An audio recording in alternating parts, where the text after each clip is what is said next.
Hey guys, मेरा नाम है तुषार और आप सभी का स्वागत है मेरे YouTube channel Tushar dot education पे।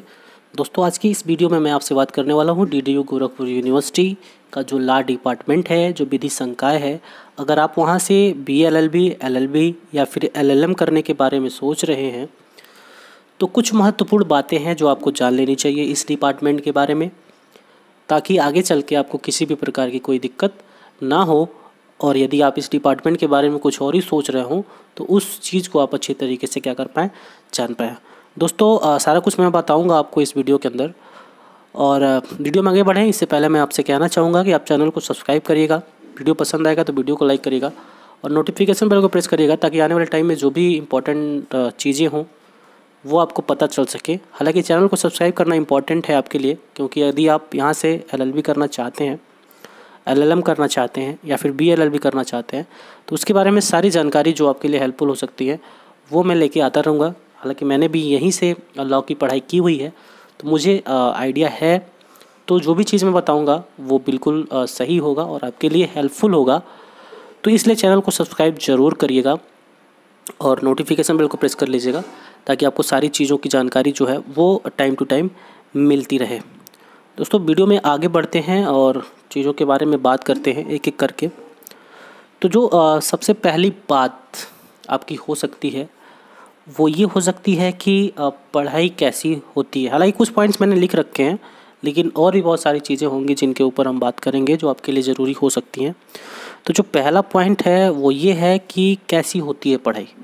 देखो भाई, अगर पढ़ाई की बात करें इस डिपार्टमेंट की, तो जब आप क्लासेस करने आएंगे तो ठीक वही स्कूल वाली चीज़ें कि आप स्कूल में जाते हो, जो टाइमिंग रहती है उस पर, और फिर आपकी क्लासेस चलती हैं। प्रोफेसर जो हैं हमारे वो आते हैं और फिर आपका क्लास लेते हैं और फिर जो है वो चले जाते हैं। तो जब आप इस विश्वविद्यालय में आएंगे तो आपको वही चीज़ जो आपकी क्लास वाली फीलिंग है, यानी कि बिल्कुल अनुशासन में रहना है, क्लास के अंदर बातचीत नहीं करनी है, बिल्कुल ध्यान से टीचर की बातों को सुनना है। यानी कि किसी भी प्रकार की जो अनुशासनहीनता है वो क्लास के अंदर नहीं करनी है, जो स्कूल टाइम पे होता था। टीचर डांटते हैं, क्लास से बाहर भी कर सकते हैं आपको। तो पूरा वही जो सीन है आपके स्कूल वाला, वही सीन आपको यहाँ पे भी फील होगा जब यहाँ पे क्लासेस अटेंड करेंगे आप। तो सबसे पहली बात, पढ़ाई कैसी होती है। देखिए, पढ़ाई तो अच्छी होती है। अब डिपेंड करता है आपके ऊपर कि जो टीचर पढ़ा रहे हैं उनके पढ़ाने के तरीके से आप उनकी बातों को कितना समझ पा रहे हैं, कितना नहीं समझ पा रहे हैं, ये आपके ऊपर डिपेंड करता है। लेकिन जो अध्यापकगण हैं, हमारे आदरणीय प्रोफेसर लोग हैं, वो जो पढ़ाते हैं आपको वो अपना एफ़र्ट देते हैं पूरा। अब डिपेंड करता है आपको कि आप कितना ग्रैब कर पा रहे हो उनकी बातों से, तो ये डिपेंड करता है। तो पढ़ाई होती है कि नहीं होती, एक शब्द में बात करें तो बिल्कुल पढ़ाई होती है। ठीक है, तो ये जो पहला प्रश्न है उसका जवाब है कि पढ़ाई बिल्कुल होती है। अब डिपेंड करता है कि आप टीचर की बातों को कितना ग्रैब कर पा रहे हैं, वो लोग अपना एफ़र्ट पूरा देते हैं। ठीक है, क्या सिलेबस ख़त्म होता है? तो जी बिल्कुल, सिलेबस यहाँ पे बिल्कुल ख़त्म होता है। एग्ज़ाम के पहले, सेमेस्टर एग्ज़ाम के पहले आपका सिलेबस ख़त्म कर दिया जाएगा।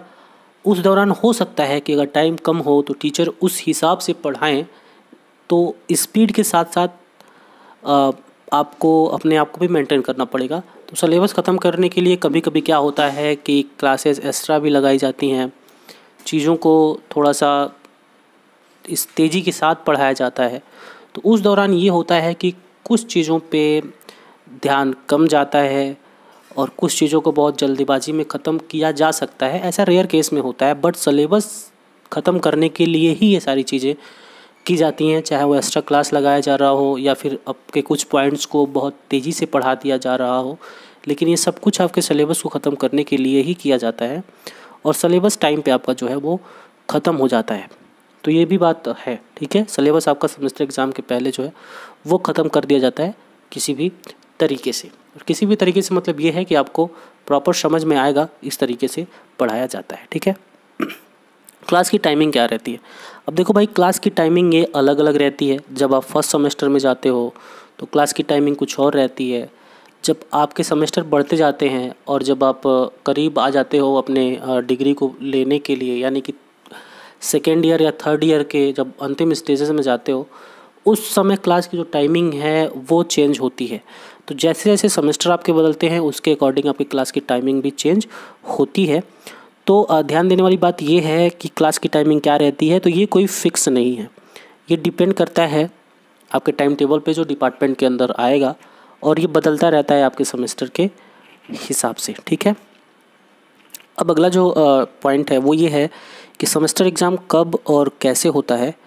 तो सीधी सी बात है कि जनरली हम ये मान के चलते हैं कि सेमेस्टर का मतलब 6 महीने का टाइम, फिर अगला जो सेमेस्टर है वो 6 महीने का, यानी कि एक सेमेस्टर से दूसरे सेमेस्टर के बीच 6 महीने का गैप रहेगा। लेकिन ऐसा नहीं है, आपको ये ध्यान देना होगा कि हर 2.5 से 3 महीने के बाद आपके एक सेमेस्टर का एग्ज़ाम आएगा।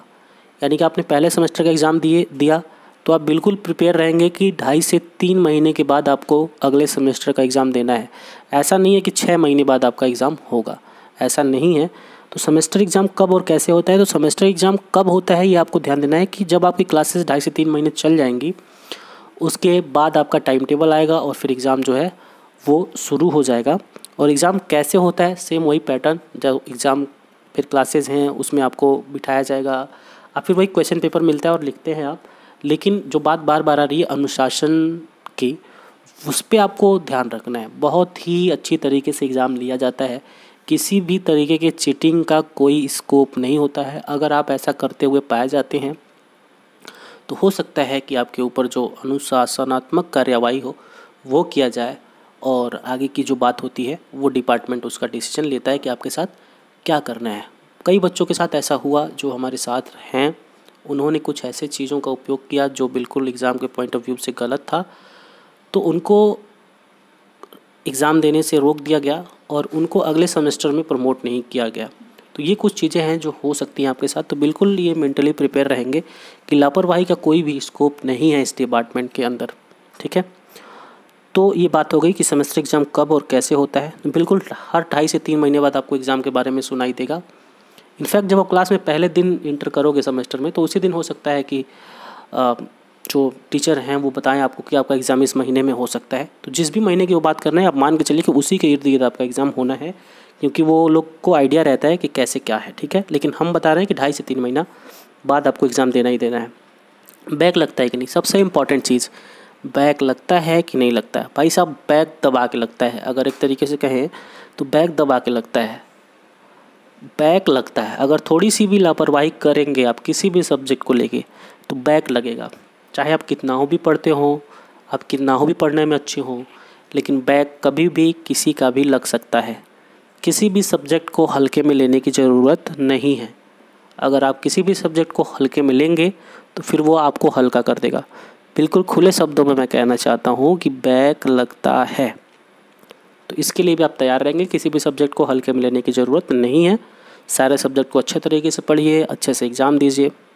फिर जब अच्छे से एग्ज़ाम देंगे तो बैक लगने का कोई सवाल ही नहीं होता है। लेकिन कभी कभी क्या होता है कि हम कहते हैं कि चलो यार ऐसे ही पढ़ के दे देंगे, क्या ही है, 1 दिन 2 दिन पढ़ के दे देंगे। लेकिन पेपर जिस हिसाब से सेट किया जाता है, अगर बाय द वे आपके हिसाब से पेपर नहीं आया तो बैक लगने की संभावना जो है वो बढ़ जाएगी। ठीक है, तो ध्यान में रखिएगा बैक लगता है। और भी बहुत सारी चीज़ें हैं। अनुशासन की बात मैं बार बार कर रहा हूँ। ड्रेस कोड की बात वही, ब्लैक पैंट और वाइट शर्ट, टाई, कोट, ये होता है ड्रेस कोड, उसमें आपको आना है यूनिवर्सिटी के अंदर। और सारी चीज़ें हैं, लगभग सारी चीज़ों पे तो बात मैंने कर ही ली। अगर कोई भी चीज़ छूट गई हो जिसको लगता हो कि आपको पूछना चाहिए तो आप उसके लिए कमेंट कर सकते हो, मैं कमेंट में रिप्लाई कर दूंगा। अगर लगेगी कि वीडियो बनाना चाहिए उस पर तो फिर मैं कोई नई वीडियो बना के आपको उसमें उसके बारे में बता दूंगा। तो ये सारी चीज़ें थी जो मैं बताना चाह रहा था आपको, क्योंकि ये ज़रूरी है। जो भी लोग नए हैं जो आ रहे हैं LLB करने, LLM करने और BA LLB करने, हालांकि जिन्होंने LLM किया है उनको तो अनुभव है ही, लेकिन खासकर जो लोग BA LLB और LLB करने आ रहे हैं इस डिपार्टमेंट के अंदर, उनको ये सारी चीज़ें जाननी चाहिए थी। आई होप आपको जानकारी अच्छी लगी होगी। जानकारी अच्छी लगी तो भाई साहब वीडियो को लाइक करिए, चैनल को तो सब्सक्राइब करना ही करना है, क्योंकि सारी बातें आपके फ़ायदे के लिए हैं। और नोटिफिकेशन बेल को प्रेस करिएगा ताकि वीडियो की नोटिफिकेशन आपको मिल सके। तो चलिए मिलते हैं किसी और वीडियो में किसी नए टॉपिक के साथ।